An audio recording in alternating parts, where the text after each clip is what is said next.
Pelaku ditangkap di salah satu hotel di Makassar, Sulawesi Selatan.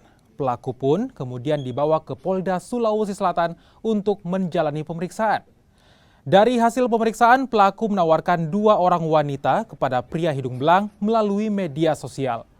Jaringan prostitusi online yang dilakukan pelaku menjadi salah satu yang terbesar di kota Makassar.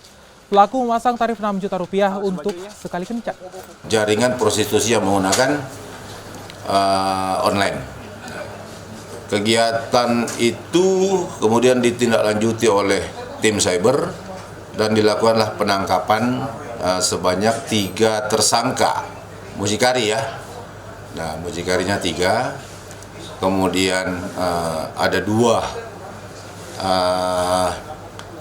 wanita, ya, 2 wanita di 2 tempat yang berbeda. Kalau harga sendiri satu ini berapa harganya? Kalau harga menurut